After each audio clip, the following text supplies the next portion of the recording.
இந்த கொஸ்டினில் அசல் தொகையானது ரூபாய் 10,000 சொல்லி கொடுத்துருக்காங்க. அப்போ அசல் வந்து 10,000னு எழுதிக்கிட்டேன்.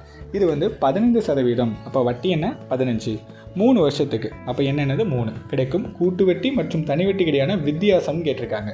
வித்தியாசம் கேட்டால் வேறு ஒன்றும் கிடையாது. இப்போ 2 வருஷம் வித்தியாசம் அப்படின்னு கேட்டாங்கன்னு வச்சுக்கோங்க. PR²/100² இந்த ஃபார்முலா போடணும். நமக்கு 3 வருஷம்னு கேட்டிருக்கனால அதே தான் PR²/100³ போடணும். க்யூப்னு போட்டு ப்ராக்கெட்டில் 300 + 6 இதான் ஃபார்முலா 3 வருஷத்துக்கு.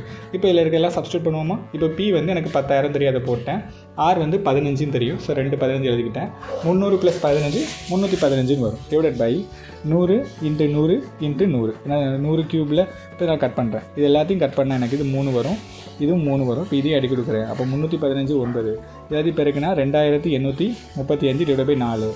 இது ரெண்டையும் அடி கொடுக்கும்போது எனக்கு 708.75ன்னு வருமா? ஓகே. இப்போ ஆன்சர் என்னது 708.